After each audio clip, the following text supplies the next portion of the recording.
Good evening. Welcome to South Asia Newsline. I'm Lipakshi Khurana. Here are the top stories we're tracking for you on Tuesday, the 22nd of January. 3 terrorists neutralized in encounter in India's Jammu and Kashmir.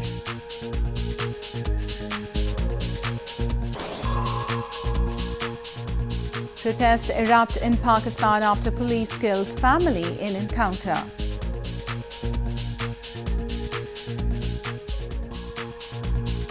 And Taliban attack on Afghan security base kills over 100.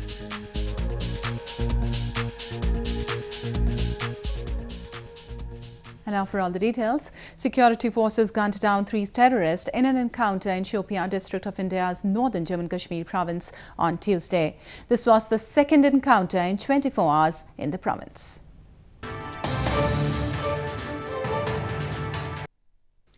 Three terrorists were neutralized in an encounter with security forces in Shopian district of India's northern Jammu and Kashmir province on Tuesday. The encounter broke out early on Tuesday morning after security forces had launched operation in Hefshirmal area in Shopian and the cordoned off. The search operations turned into a gunfight after terrorists opened fire on the security forces. This is the second encounter in the last 24 hours in the valley. On Monday, in a similar encounter, 3 terrorists were gunned down by security forces in Budgan district of the province. India accuses neighbouring Pakistan of regularly arming and infiltrating terrorists across the border to spread unrest in Kashmir Valley. Pakistan denies the allegations. Indian Prime Minister Narendra Modi addressed an overseas Indians conference in northern Varanasi city on Tuesday. He also met with his Mauritian counterpart on the sidelines of the summit and discussed cooperation in trade and investment, development partnership and cultural linkages. Indian Prime Minister Narendra Modi inaugurated the 15th Pravasi Bharatiya Divas Convention, a diaspora event in his parliamentary constituency of Varanasi on Tuesday. The Indian Prime Minister said that the non-resident Indians can play a great role in startup, stand-up and defence manufacturing sector while working for the development of India. Prime Minister of Mauritius Pravin Jugnauth, who attended the Overseas Indians Conference as the chief guest, said that the Diaspora Connect can be a powerful instrument in the face of increasing challenges of multilateralism. आज भारत अनेक मामलों में दुनिया की अगुवाई करने की स्थिति में है। इंटरनेशनल सोलर अलायंस यानी आईसा ऐसा ही एक मंच है। इसके माध्यम से हम दुनिया को वन वर्ल्ड, वन सन, वन ग्रीड उस तरफ ले जाना चाहते हैं। The diaspora can help grow India, and India can help grow the countries where its diaspora is located by developing opportunities. Later in the day, the Indian Prime Minister and his Mauritian counterpart held talks on the sidelines of the conference in Varanasi and discussed enhancing cooperation in trade and investment, development partnership and cultural linkages. They were also scheduled to take a boat ride and witness the famous Ganga Aarti, a Hindu ritual worshipping holy river Ganges with fire in the North Indian spiritual town.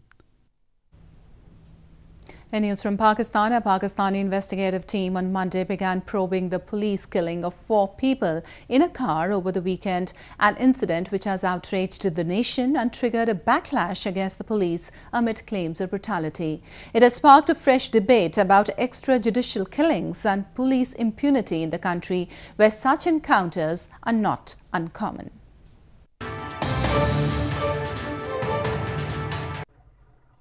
A Pakistani investigate team on Monday began probing the police killing of 4 people in a car over the weekend, an incident which has outraged the nation and triggered a backlash against the police amid claims of brutality. Counter-terrorism officers said they had killed a local Islamic State leader Zishan Javed when they sprayed a car with bullets on Saturday in the town of Sahiwal in the Punjab province. Inside the car were also grocery store owner Muhammad Khalil, his wife and their 12-year-old daughter. but the police account was disputed by eyewitnesses, including Khalil's 3 young children who survived the incident with minor wounds and were allegedly dropped off at the petrol station by local police. Zeeshan की car भी दहशतगर्दों के इस्तेमाल में थी। 18 जनवरी को कैमरों की मदद से ट्रेस करते हुए एजेंसी के लोग ज़ीशान के घर तक पहुंच गए। 13 से 18 जनवरी तक कैमरों का मुआयना किया गया और 18 जनवरी को इस बात की तस्दीक हुई कि ज़ीशान दहशतगर्दों के साथ काम कर रहा है। मैं ये बात भी आपको बताना चाहता हूँ कि ज़ीशान के घर में दहशतगर्द बड़ी मिकदार में गोला बारूद के साथ मौजूद थे। The incident triggered brief protests on Sunday in Lahore, Pakistan's second biggest city, and has sparked a fresh debate about extrajudicial killings and police impunity in the country where such encounters are not uncommon. Investigators from the Joint Investigations Team arrived in Sahiwal on Monday to begin their probe, police said. Pakistan's Prime Minister Imran Khan tweeted that he is shocked at seeing the traumatized children who saw their parents shot before their eyes and vowed the state would look after the children. In news from Afghanistan, a suicide car bomb explosion on an Afghan military compound in Afghanistan's Wardak province on Monday reportedly killed over 100 security forces. The incident took place after a car bomb exploded close to a base where Afghan security forces were stationed. Taliban claimed a responsibility for the blast. Taliban attack on an Afghan military compound killed over 100 security force members on Monday, before the militant group announced it had met with the US Special Envoy to the country. Officials after the attack confirmed that the attackers rammed a car bomb through a checkpoint, which later exploded close to a base where Afghan security forces are stationed. 2 Taliban attackers were also killed in a shootout at the site. This came as a meeting between the Taliban and the US Special Envoy Zalmay Khalilzad is said to have taken place over 1,000 miles away in Qatar. Last week, the Taliban threatened to pull out of negotiations because they refused for Afghanistan officials to participate, preferring instead to negotiate directly with the United States. There has been a marked increase in diplomatic efforts with the Taliban to stop the conflict in recent months, but the fighting hasn't stopped. More news from Afghanistan. Nearly 40 million documents dating back to the time of Afghan kings and former presidents are being digitized in the archive section of the Afghan presidential palace. These documents will be made available to the public through exhibitions and a special website.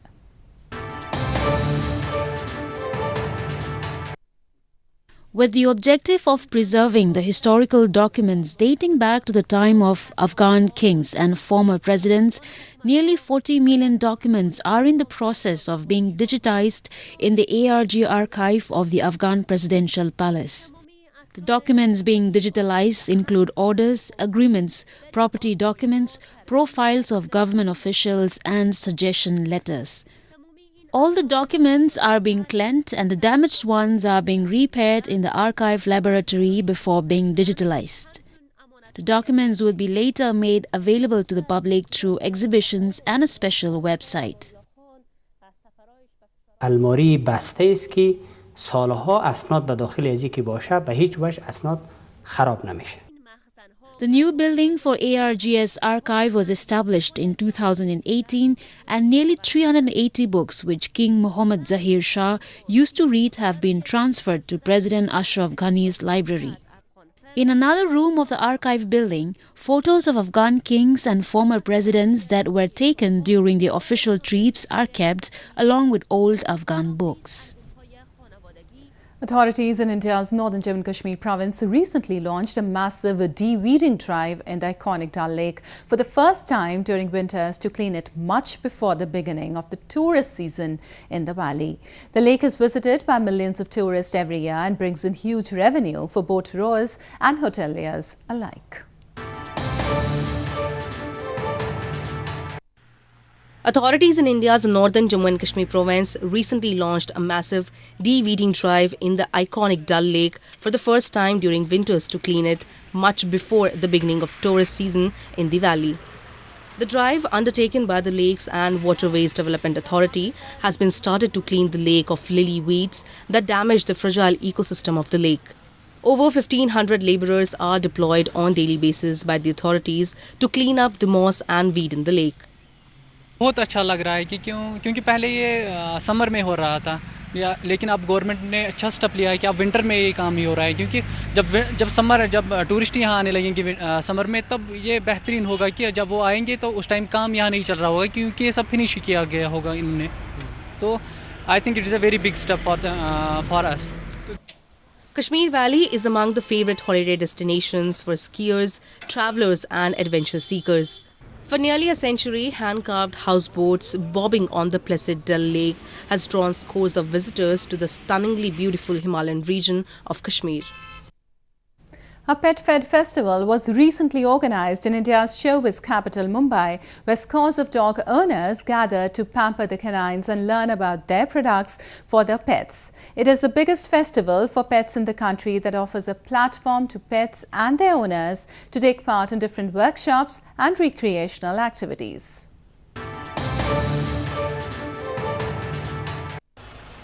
A pet festival was recently organized in India's showbiz capital Mumbai, where dog owners gathered in large numbers to pamper the canines and learn about new products for their pets. During the festival, dogs of different breeds dressed in colorful clothes participated in various activities and played games in the play area. Dog owners were also seen shopping and learning about new products at different stalls put up during the Pet Fed festival. That in 2014 when we started this, we realized that there's an event for every liking of a human being. Whether you like food, alcohol, music, art, there's an event for you. But there wasn't anything for people who like pets. There was nothing for pets themselves. So we thought that why not create something where people who like animals, people who have animals can come together and have some fun and enjoy the way we do when we go out with our friends. Pet Fed, the biggest festival for pets in the country, offers a platform to pets and their owners to take part in workshops, activities and shop for different items. It also helps the handlers polish their knowledge about their various pet products. The ongoing world's largest religious gathering, the Kumbh fair in India's Prayagraj city this time has something different apart from change in arrangements and the facilities. For the first time ever, Kinnar Akhada, a transgender group, has reached and has claimed its space at the festival site, which is majorly reserved for Hindu priests, almost all of whom are men.